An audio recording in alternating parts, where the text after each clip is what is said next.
without further ado, let me introduce somebody who had the privilege to work with over the past 7 years through acquisitions, through spin-offs and the birth of Aitomatic, in the trenches together solving industrial AI problems. He was also the first Google director for Google Apps, engineering director. He is pioneered K-first AI in the industrial AI space, none other than Dr. Christopher Nguyen, CEO and co-founder of Aitomatic. Please give him a warm welcome.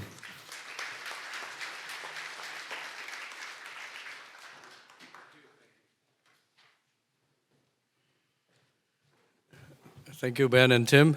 I was quite impressed when Tim went through the list of names from memory just like that. Okay, let me bring up my presentation here. And there will be a demo, so it will not be just me talking to you, boring language. Okay, how many people here have heard of generative AI? How many people here are tired of the hype around it? How many people want to hear more hype? Oh my goodness, no. I'm here to not talk to you about more hype around generative AI. Some of you may be familiar with Aitomatic. We actually have been working, we didn't call it generative AI, right? We call it language models, not even large language models. It was very hard to explain, what we were doing because it sounded like magic. And when sort of ChatGPT was released, it made the whole conversation a lot easier. People would think, okay, now I understand what you're saying. I want to buy that. And so I talked to a lot of CXO, CEO, chief data officer, chief AI officers, and so on. And there emerges a theme, right? And the theme is just like those of us that have gone through a lot of technology cycles. It's very confusing and hypey in the beginning. And so, a lot of people would ask me, should I go with large models or small models? What does it mean? What's the difference in agents and models and so on? And so what I thought I'd open the conference with today is what you see on the screen here, which is the Strategic CXO's Guide to Generative AI. And I'll give you a solid industrial framework to think about it, okay? But to start, I'd like to do a pre-presentation poll. Okay, how many, are you optimistic or pessimistic about your company's outlook over the next 12 months? So how many people are optimistic? Okay, how many people are pessimistic? Okay, so 50% and 1%. How many people don't know what's gonna happen? All right, okay, so you're on the optimistic side. All right. So if I were to ask you, people have done polls of these things, and around technology, the technology optimism. And they've done that, and I picked up some of the data sets, and I decided to plot it against GDP per capita, right? Rich countries, poor countries, if you will, or advanced or first world, second world, third world, and so on. In terms of technology in general, would you expect richer countries to be more optimistic about technology and what it would do, what it would bring, versus poorer countries? Which one would be more optimistic? How many people think that richer countries would be more optimistic? How about the opposite? Poorer countries are more optimistic in general. Well, okay, here's the actual data. Okay, so this is the kind of thing that CEOs think about, from time to time. So this is coming from World Value Survey and Professor Namjichin Fu, and I took their data sets and then I plotted versus country names, and country you have the GDP per capita, and you can see sort of U.S., Australia, Germany, and so on, right? It doesn't mean that people on the left are pessimistic; they're just less optimistic, right? Or the folks on the right are less pessimistic, if you will. And I don't know where France is, but France is usually always pessimistic about everything. But you notice on the left-hand side, Mexico, Peru, and so on. So there's a clear trend here, right? In fact, the trend line here is 38%, which is pretty good. And somebody thought to do the same thing for AI technology, right? And in fact, Stanford, we're standing right here, Stanford HAI, the Human-Centric AI Institute, picked up on that data and published it in the State of AI report for 2023. And I extracted that data. What do you think the trend would be for AI? Is it the same? How many people think it's the same trend? How many people think it's the opposite trend? Okay, you're kind of cheating because if I asked the question, you would expect it. What's amazing is the trend is even stronger. 65, 66% are squared, okay? And it's very clear that the less optimistic or the pessimism is much more, these same countries, right? United States, Australia, here comes France, right? Way below the line. India, Peru, and so on, right? So that's fascinating, right? I'm not saying we know the cause of that, but the trend is unmistakable. What's so different about AI, or generative AI in particular? Let's explore that a little bit. So I think I have at least one way to look at it. With anything, there are multiple explanations, including bad data, for example, right? But I think one thing, when I worked, and by the way, those of you who know me know that I started out as a hacker at age 13 and actually did my PhD here in semiconductor. So I'm a sort of a hardware atoms guy, but then most of my career have been software. And after my previous company was acquired by Panasonic, was sort of my return to the physical world. So I think a lot about sort of the industrial versus the digital ecosystems. And it occurs to me, and it's not just idle thinking, it actually affects the work, and I'll talk about that. One is physical, the other is digital. It turns out when I was at Google, it was the low-hanging fruits of AI, right? There's a lot of data, there's a lot of compute, and in fact, that's why companies like Google was able to take advantage of it first. Whereas for physical company, you have to make things, and if you do it wrong, people actually die, right? So it's harder to roll out technology. So if nothing else, I think last year I opened the talk and I said, the industrial folks, of which I am one now, we're not wrong, we're not slow. It's just that we're working on the harder problems, right? So previously, other technologies have been higher gains for the digital economy, but lower, proportionally speaking, for the materials economy, right? So it is the case that AI stands to deliver much greater gains. I'll talk to you through why that's the case. And I think that accounts for a lot of the greater net optimism for the physical economy. And of course, as we know, where are people still making things, right? Sadly, not so much in the US, right? We're trying to bring that back, but I think the economies, for example, of Asia and to a good degree, Europe, people are still, making things, right? The atoms. And it turns out, I believe generative AI, because of its ability to translate, to understand, I like to say our machines, for the first time, are able to understand us. And so it's a revolution of communication, far more so than a revolution of intelligence. And so if our machines can understand us, then our knowledge can be directly translated into these machines, right? And in the physical economy, domain knowledge is much, much more significant a contributor to transformation than it is for digital data. So I think that explains the reason, one component of that trend. So when we talk about this new big blob of generative AI and so on, right, how do we cut through the hype?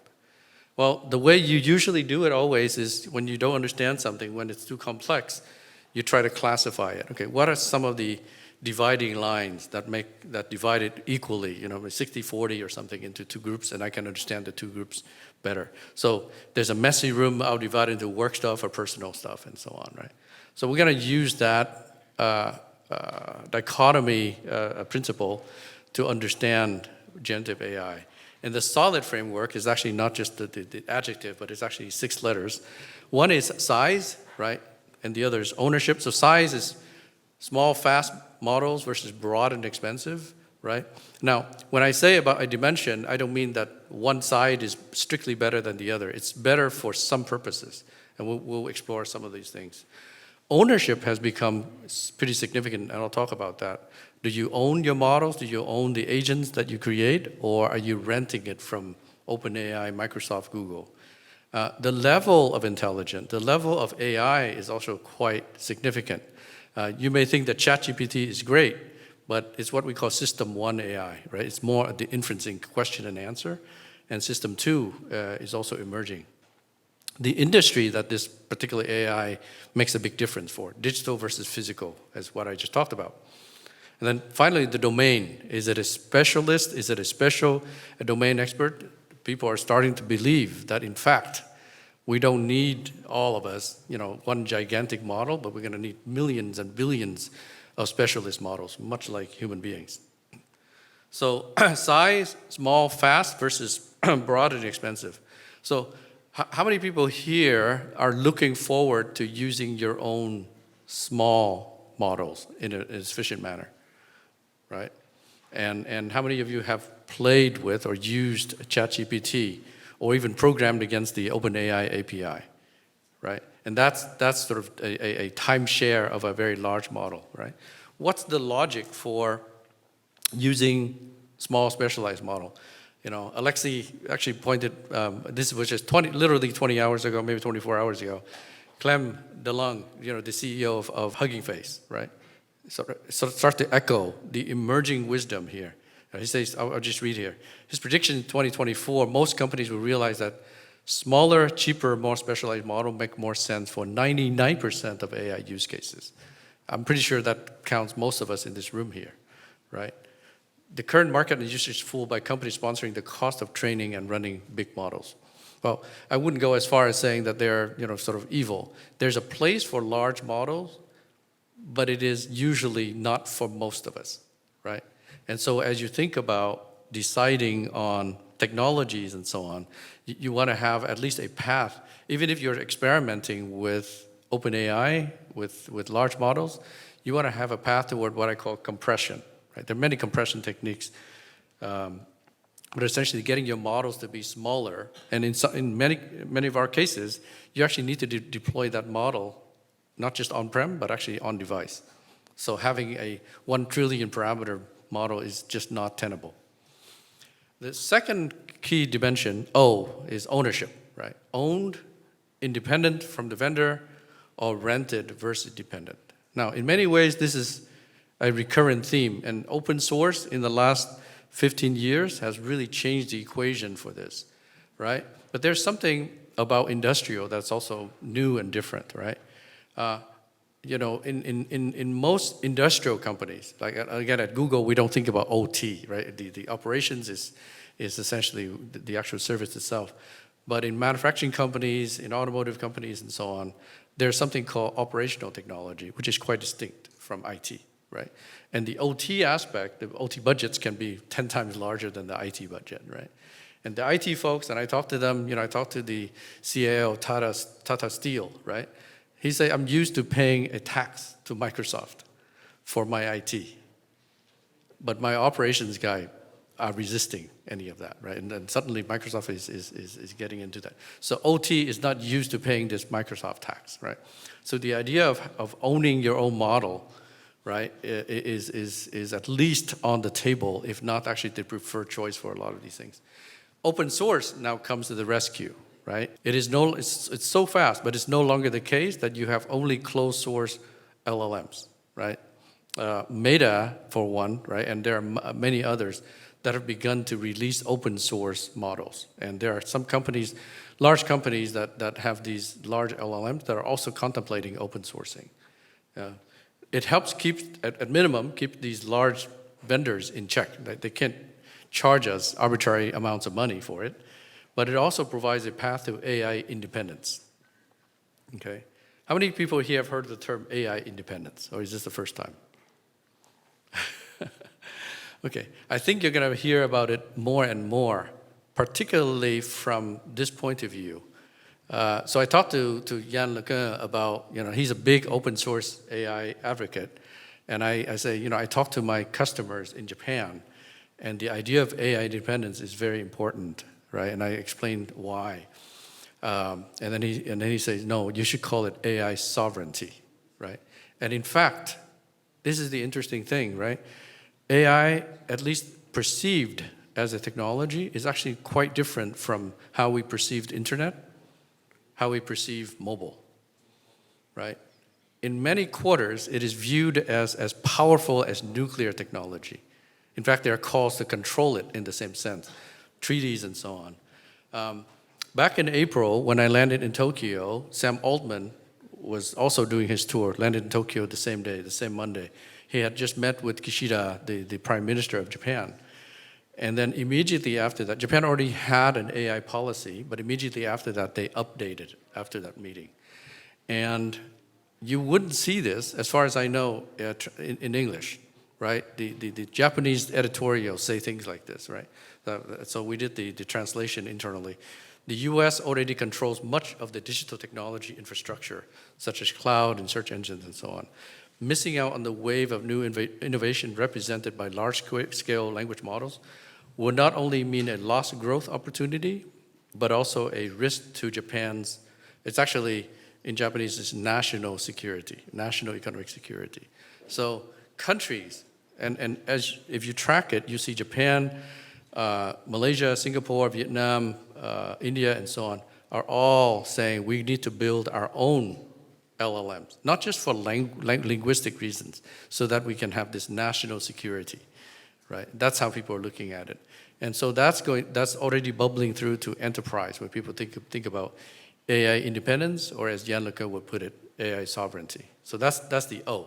The next interesting thing you want to pay attention to as a leader, right, is that there are, in fact, two levels of AI, right? Or at least the way one way you can look at it. There's the inference level, right? And then there's the problem-solving level. And to explain it, let's consider this hypothetical example. Let's say you have two candidates that you're interviewing for a job. And candidate A is smart, hardworking, and honest, right? These are the three dimensions that Warren Buffett looks at, right? Energy, intelligence, energy, integrity. You need to have all three. If you're missing one, the other two will kill you, right? Candidate B is also smart, hardworking, and honest. Which one, how many people are going to hire A instead of B? No difference, right? Okay, so you do a reference check, and then you find out that candidate A, right, his manager tells you the way he likes to work is very smart, but the way he likes to work is he sits in a room, and then if you have any questions, any problems, you go and you ask him, and he will give you the answer, right? Candidate B, you go to him, he'll understand the question you have, the problem. He'll go out into the world, try to deal with it, fails, fall down, try something else. When he comes back to you, your problem is solved. Okay. Now, how many people would hire B? Everyone, right? So that's the difference, right? When you think about ChatGPT, it seems very powerful, but if it's not hooked up to something else, to some meta level, to some problem-solving loop, all it will do, which is very good, but all it will do is answer your questions, right? It doesn't solve your problem. So now most of us who are dealing with operational technology, right? When you build a car, when you're working on a refrigeration system, you're trying to repair an MRI machine, you need level 2 intelligence. You need it to reason through, and you need it to go through a loop, and then the world has changed, it updates information, goes through the reasoning and hierarchical planning again. So that's the key difference. Okay? So this I'll refer to one open source project that you can look at that Aitomatic sponsors, right? Something we call small specialist agents, right? Problem-solving industrial AI. This essentially is the very high-level architectural difference between the two, right? The Q&A AI is, you got a large language model in the middle. You may have a few of them together, and then you have some thin wrapper around that, and it does Q&A, right? In order for it to do problem solving, you need to introduce the concept of time, right? You think of LLM essentially as atemporal, right? It has no concept of time, question and answer. When it has a concept of time, then it may go through a decision-making loop. There are different variations of it here. What I show here is the OODA loop, and you'll see more about this in a minute. Well, in any case, you need this problem-solving loop, thank you, that will allow you to reason through, do hierarchical planning, and solve your problem that way. So the thing I'd like you to remember is there are two different kinds, and they're not all the same. I already talked about industrial, digital versus physical differences. The easy way to think about it is there's a difference between Google, Facebook, Twitter versus Petronas, Panasonic, and GE, right? There are so many dividing lines, but the notion that I'd like to disabuse Silicon Valley of is that somehow Petronas, Panasonic, and GE are slower or they don't get it, right? I've been in many boardrooms. Smart people feel all of these things. There's what's called innovator's dilemma. You deal with the problems that you're strategically, the chessboard in front of you. It's not that people don't get it. It's just either they're working on harder problems, they're working on different problem dimensions. The exciting thing is, or the difference here is, right, and I faced this problem, by the way, on the right-hand side column when my company was acquired by Panasonic, and we had to solve industrial problem, predictive maintenance of refrigeration system, where you have to predict the failure. What is the likelihood that the compressor is going to fail over the next 2 weeks? It hasn't failed yet. It may be showing signs of it, right? It turns out, in order to predict failure using machine learning, you need lots and lots of past failure. And these machines are built not to fail. So instead of having 100 million clicks per day from my Gmail system, I have 3 failures per year, right? So it's entirely different space that you're dealing with. So data is scarce, and so there are harder challenges. But on the other hand, guess what? Silicon Valley, and I'm using that term to describe sort of the larger technology bubble, the digital technology bubble, is just discovering safety issues, right? People are talking about AI safety, AI responsibility, and so on. And they forget that the industrial world has been dealing with this for 100 years. I think that's a very significant observation because they're not learning from that. So I'd like to say that Silicon Valley is ignorant about this. But what's really interesting about the physical world is that it requires and it benefits from domain knowledge, right? And so the fact that you're now dealing with a knowledge stack as opposed to a data stack, that is actually absolutely no accident, right? Our LLMs are now able to understand our knowledge, and the natural language interface is a way to communicate knowledge. I think that's what's exciting and that's what's new. Okay, so finally, we got the domain, right? Specialist versus generalist. Just think of it as a team of experts versus like Zeus, one big general, okay?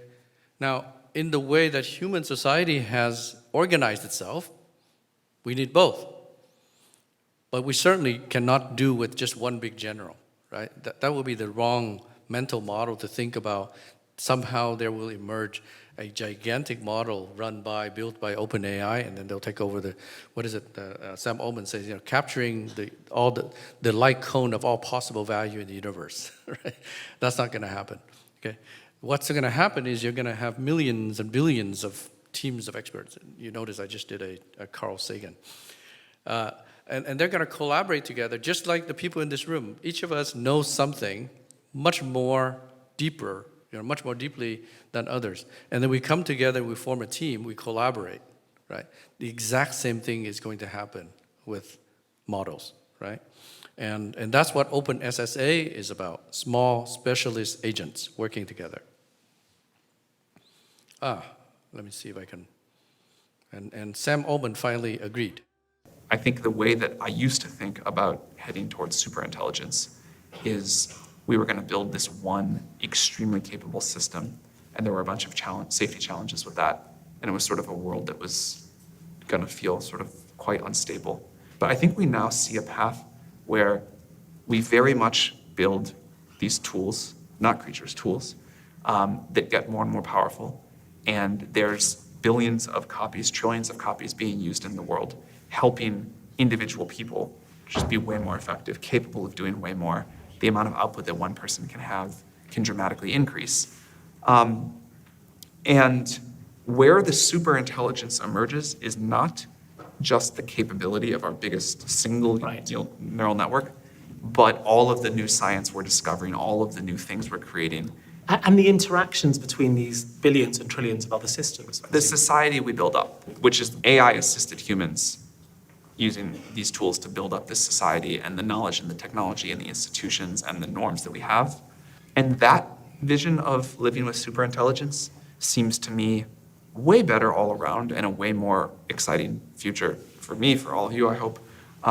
Hope you agree on this, than the kind of like one super brain. Okay, so even OpenAI is now converging toward the idea that, okay, we're going to have billions of these models. Okay, so that's a solid call to action.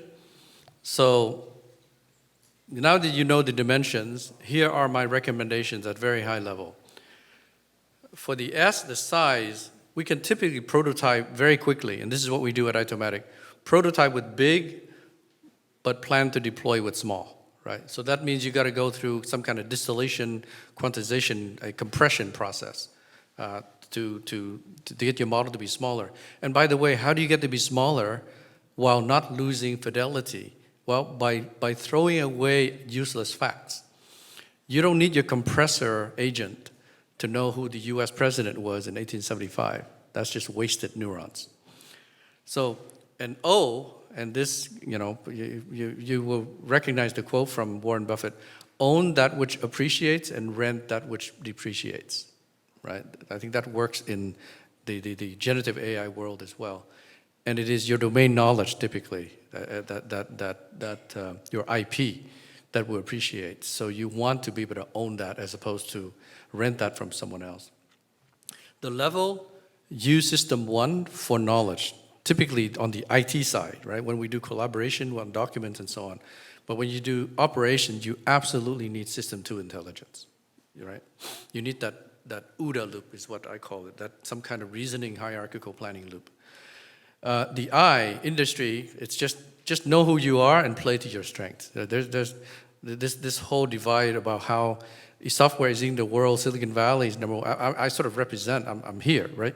But I think that's a fallacy, that's a myth. In fact, most of the investments in the US, the Inflation Reduction Act, the CHIPS Act and so on, the next $200 billion, the next $1 trillion is actually going into the materials world, the physical world.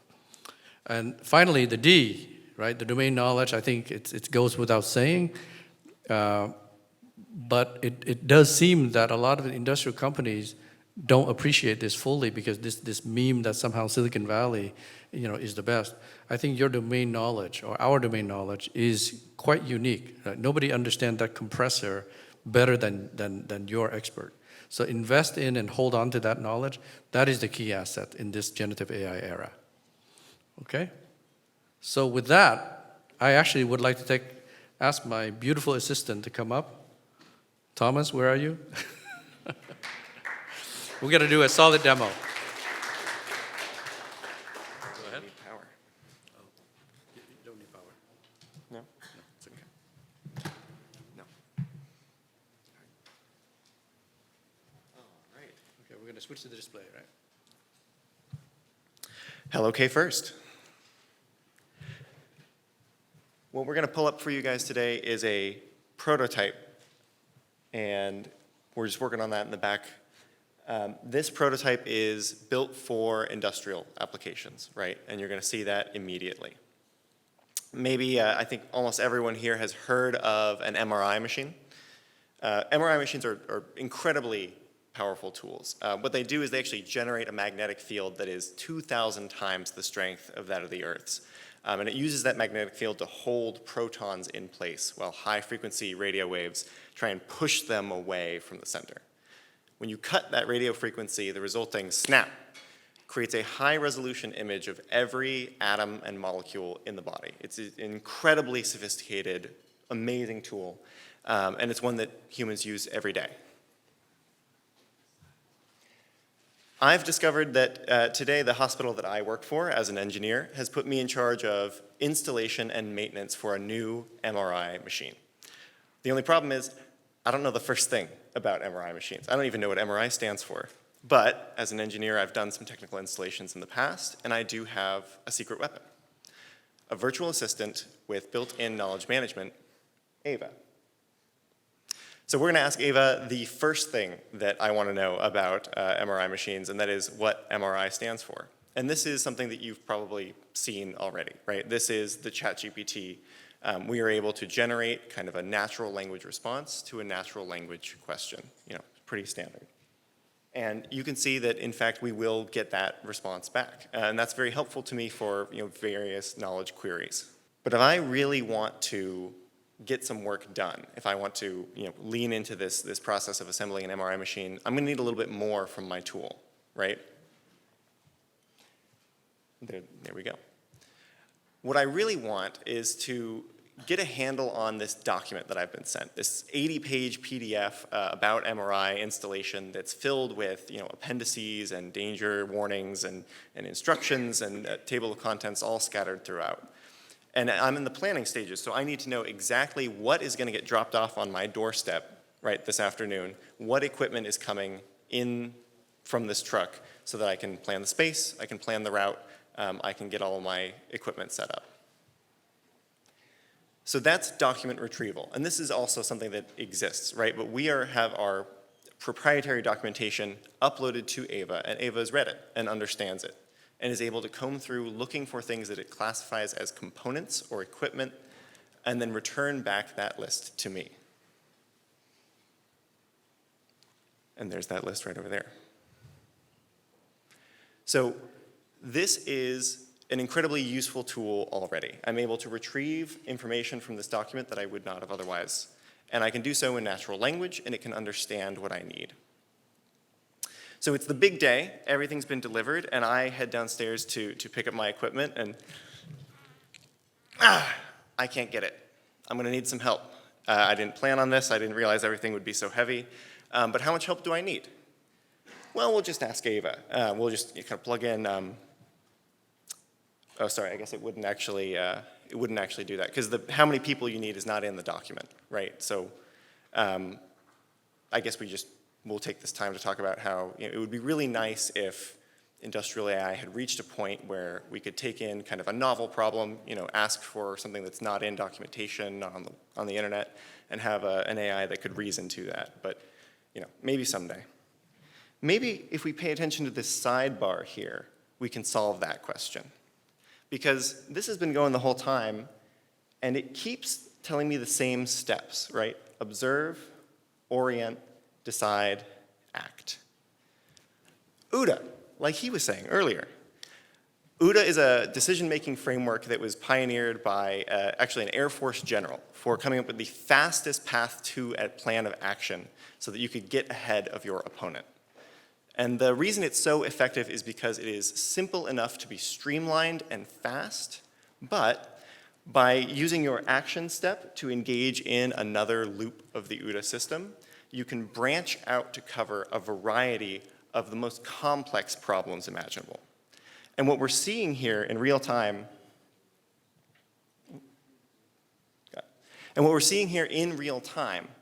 is this system engaging in a reasoning process. So, observe.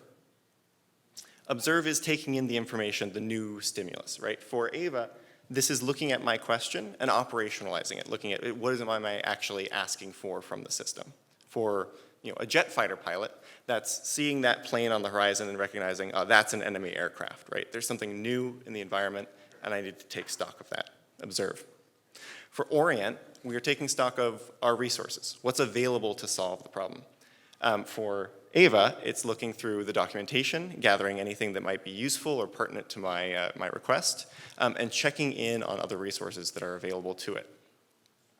For your jet fighter pilot, orient might mean checking out where I am in relation to that other aircraft. Do I have weapons on board? Do I have other planes flying with me? What are all of the resources that I have available to make a decision?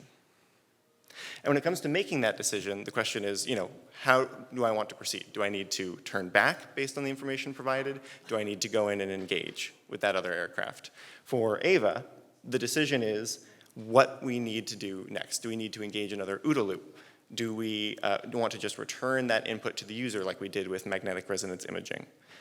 Do we want to engage some third-party services? And then we are going to act on that decision. We are actually going to engage and perform some action. right? Now, that action could be as simple as returning the recovered information to the user.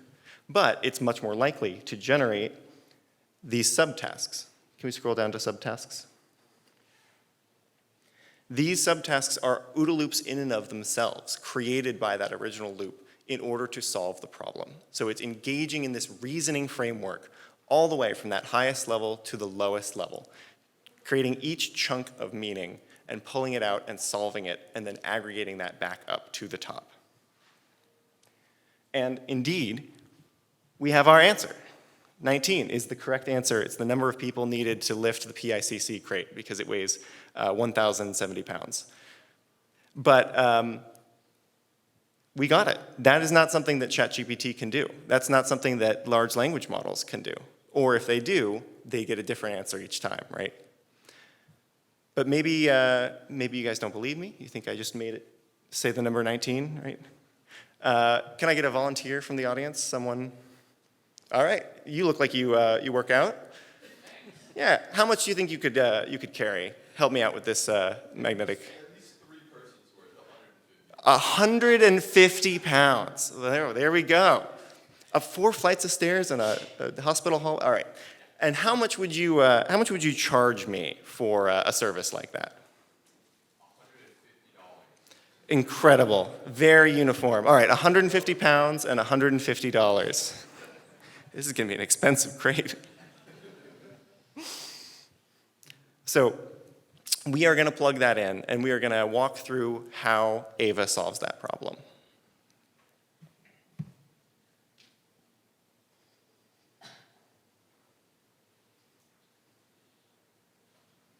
Thank you very much for your volunteering, by the way.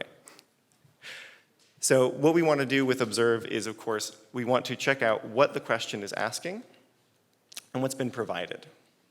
What it's going to do is it's going to notice that there are a lot of tasks that are embedded in this question, right? This is actually a very complex question from a computational standpoint, and it requires a logical framework to go through. So we see it's generating the answer quite quickly in subtasks, right? Solving these kind of mathematical puzzles for us. Taking the weight of the crate, dividing by the amount that can be carried, multiplying by the amount asked for. And this is all just recognizing in my normal, natural language what's being required of the computer. And it's able to engage with all of those tasks. And there we go. It's going to cost me $1,125 to carry this crate upstairs with several of these gentlemen right here. But that's not all Ava can do. When we talk about the system having several different actions, right? It's able to engage another OODA loop. It's able to run some code. It's able to kind of reach out to third-party services. The orient step, that which kind of takes stock of the surrounding landscape, doesn't just have to be run on a PDF or a document. It can be run on the real world in real time. So I've completed my installation of the MRI machine, and I messed up because they assigned it to an engineer who doesn't know the first thing about MRI machines, right? Not Ava's fault. It's my fault. And let's say I misaligned the compressor, right? Now, what that's going to do on an MRI machine is the compressor is what is used to kind of sap heat out of the liquid hydrogen that keeps the magnet at near absolute zero temperatures to be a superconductor. So as that magnet is getting used and the compressor is not working, what it's actually going to do is it's going to heat up that liquid hydrogen, many of which will become non-liquid, gas hydrogen, which burns off as a safety release valve allows it to. So the actual impact that I'm going to see from that is a low pressure reading. Because the hydrogen is leaving the system, the pressure is being reduced. Let's go ahead and send that. Perfect. Now, as an engineer, I don't know any of this, right? All I'm doing is coming in today to see if the installation was successful. And sure, I could check every single part of the machine, but I don't know if you've seen an MRI machine. There are a lot of components. And that's going to take me a long time, and I might miss something. But Ava doesn't miss anything. We do get a low pressure warning from Ava, cueing me in that something has gone wrong. And now I, as the engineer, are being prompted by the computer to get some work done. By the way, if the pressure goes too low in a magnetic resonance imaging machine, you get a feedback loop that will end up blowing the whole thing. So this is a rather urgent problem that I've discovered. And there's no way for me, naive as I am, to link the low pressure warning to a mistake on my compressor, right, in the cryogenics system. So I'm going to have to ask Ava, right? I don't know the first thing about it. I got to check every single component on the whole machine. I can ask Ava, what might be causing the low pressure alert? Ava's going to go through that document, and Ava's going to look for components that are related to pressure. And we're going to see that this might be caused by an error in the cryogenics unit.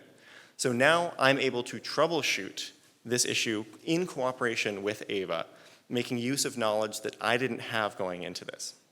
And really, that is just the tip of the iceberg on what is possible with Ava. Thank you. Awesome. Thank you.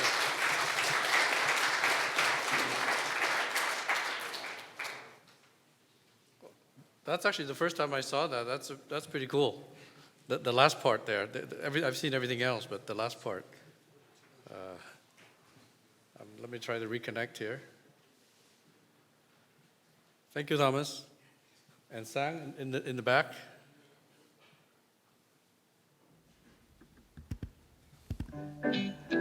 Oh, we're kind of the end. S, 'tis for the size, it's small or big. What's going on? O stands for owner. Hey, it's generative AI in action, okay? So there's a tune. If you want to buy it, I will put it on Spotify so you can remember what SOLID stands for. Okay, so we're open sourcing OpenSSA. So if you go, there will be a URL somewhere that you can look at. It's GitHub Aitomatic OpenSSA. And we welcome people to contribute into it. In fact, I believe throughout this conference, you will hear various companies and partners talk about how they're building on top of OpenSSA already. Okay, so that is the end of my talk. Thank you so much.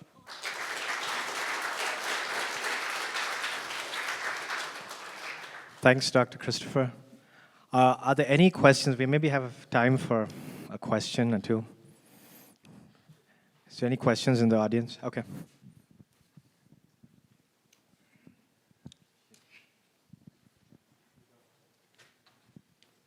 I just very interesting demonstration there, but for the troubleshooting suggestions, so normally there are more than one suggestions, and some of them can be dangerous, right? If we don't do it right. So what is the human involvement in there to make sure that we don't do dangerous troubleshooting? Because that's where... That's a good question. I'm sure you heard the question. I believe Thomas, because of time, skipped his last demo, where you in fact see human interaction, right? The machine or the system will come back and interact and say, now that I think this, what do you think? Should I push the button or not? So that is absolutely, that's why you may be familiar with Aitomatic having a product called Virtual Advisor, and not Virtual Operator. At this point, a lot of our customers say, let the human push the final button. You're absolutely right. Okay, let's do one more question. Maybe.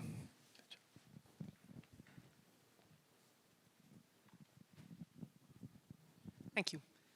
So the OODA loops kind of are able to spin off sub-OODA loops to kind of handle prerequisites and intermediate tasks. Does that process ever kind of lead to the model getting distracted with multiple subtasks? Like, say, for example, you need to replace a light bulb. So you go to the garage to pull out a new light bulb, and you notice that the drawer on which the light bulbs are kind of loose and weak. So you got to fix that up to prevent an issue later on. And then you go to get the screwdriver to screw it in. While you're screwing the screwdriver in, your screwdriver breaks, and you realize, okay, I got to go buy a new screwdriver. But then on the way, when you get into the car, you notice your check engine light is on, and then each task kind of spirals out into its own subtask. And are there any mechanisms to prevent the whole system from just spiraling out of control down to you got to do this, then this, then this. Is there like a limiter on that? Is that a problem? That's a great question. So that's a geek's question. And I love that. So there are two parts to that, or two aspects that you mentioned. One is sort of, does a model get distracted, right? Does it get confused by all the information? And the other is sort of, is there any kind of caps on infinite loops and so on, right? So the second one is easy, right? So absolutely, I'm the architect of that, so I know the answer to that. There are absolutely, for example, simple limits like, okay, now you've done enough, right? It's too deep, it's too many tasks, whatever, and so on. So that's sort of one. The other is a little more esoteric in that do models get distracted? At the very core, models, the way they're served today, they're actually stateless, right? So they don't remember anything, and with every request, the state of the world is repeated to it, if you will, right? And then so it processes that. So in that sense, it doesn't get distracted unless, of course, you feed all of the information to it. And the second dimension to that is that there are multiple agents working together, each one knowing its own domain. So in our implementation, there's a memory subsystem, right? And the short-term memory and long-term memory. The short-term memory is what gets fed to the system. So in that sense, whether it gets distracted or not is how we feed the information to it. And of course, we're not going to feed the entire stack of the OODA loop into it, just one task at a time. Cool. Does that answer your question? Yeah, so it'll just kind of stop itself and say, okay, these are the issues I faced and I couldn't go further, rather than keep digging. The task hierarchy, you take one task, you break it down to 4, for example. It decides on how many. And then that may be broken into, so it's a hierarchical task. Each one only focuses on its own task. Cool, thank you. All right, thank you. All right, so if you have more questions and you want to pick Dr. Nguyen's brain, catch him off stage as much as you want. And before we are done with this talk, I'd like to present Dr. Nguyen with a small token of appreciation for this talk that he's done so well. Thomas, I don't have anything for you, but you did a great job. But you can come and take it on his behalf. Thank you. All right. Thank you, Tim.